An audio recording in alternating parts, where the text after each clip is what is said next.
called the LA Speed Story. And it was just a story about one day it was really cool being SR-71 pilot. Walter and I were doing a training mission around the United States where you just were building up hours and time. And we take off out of Beale, hit a tanker in Idaho, rip on up to Montana, zip across Denver, hang a right turn in Albuquerque, out over Los Angeles, up to Seattle, back into Sacramento, 2 hours, 21 minutes. And you just do that and you do it backwards, and you hit a tanker or two. It was just to gain crew coordination, build your hours. We're on our last training mission. We're over Tucson. I can see downtown LA from Tucson. We're at 89,000 feet. I can see the whole western United States bathed in a warm October fall glow.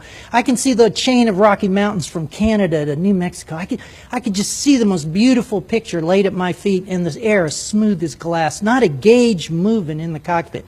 It was perfect. Now I'm thinking, we bad.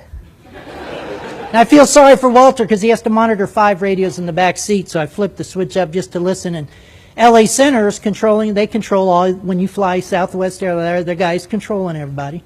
But we're above controlled airspace. So they have us on their scope, but they're not talking to us. Now there's controllers all over the country. Jacksonville Center, Chicago Center, Seattle Center, you know. It's the same guy. They all talk the same. And it's really cool the way they talk because they make you feel important as a pilot. They don't just say, yeah, okay, here's your thing. They make you feel really cool. So sure enough, this was pre-GPS days. Some Cessna guy has to know his ground speed. LA Center, Cessna, November Tango Alpha. You got a ground speed readout for us? Now Center would like to say, who cares, get off free. But no, he'll talk to him like he's John Glenn. Cessna November Alpha, we show you 90 knots, 90 knots on the ground. And they do that sing-song voice. That's how they talk. And it makes you feel kind of cool. Right after that, a twin Bonanza came up to pimp the guy for speed, I guess. And LA Center, Twin Beach, whatever. You got a ground speed readout for us? And Center likes it. God, it's Friday. Why me? God, please, just get off free. But he's going to talk to him like he's Air Force One. Twin Beach, we show you 120, 20 knots on the ground. And right after that, a Navy F-18 out of Lemoore popped up on frequency. And you knew it was a Navy guy because he talked really slick on the radio. Center, Dusty 5-2 speed check. And I'm thinking, wait a minute. Dusty 5-2 has a ground speed indicator in that $1 million F-18 cockpit. It's right there in the heads-up display. Why is he calling Center to broadcast his speed? I get it. We are just the meanest, baddest, fastest military jet in the valley today. We're taking our little Hornet jet over Mount Whitney and ripping across Death Valley. We want everyone from Fresno to the coast to know what real speed is. And you can almost hear a little glee in the controller's voice, like, we have put an end to this. Dusty 5-2, we show you 620, 620 knots across the ground. And it was that across the ground. See that little knife, like, I hope nobody else has the nerve to get on frequency now. And there wasn't an airliner from Seattle to San Diego that wanted to be next on Freak. It's sort of an etiquette thing amongst flyers.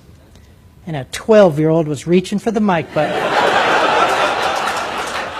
And I thought, oh, no, wait, Walter's in charge of the radios. I flew single seat all those years, but I'm in the family model now, and I wanted, no, it's the Navy. They must die. They must die now. And I thought, no, but if I do, I'll upset Walter, and I want us to be a good crew. And at that moment, I heard a click of the mic button in the back seat. Ladies and gentlemen, Walter and I became a crew at that moment. In his best innocent voice, LA Center, Aspen 30, have you got a ground speed readout for us? You could almost hear a collective gasp on Freak, like, oh, the poor fools didn't hear the previous transmissions. Oh, they got crushed like a grape. It's just a pilot thing. But Center had to give you that same voice. Aspen 30, we show you 1,992 knots across the ground.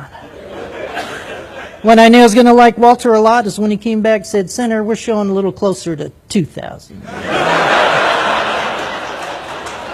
Ladies and gentlemen, we did not hear another transmission on that frequency all the way to the coast. The king of speed lived, the Navy had been flamed, and a crew had been formed. For just a moment, it was absolutely fun being the fastest guys on the block.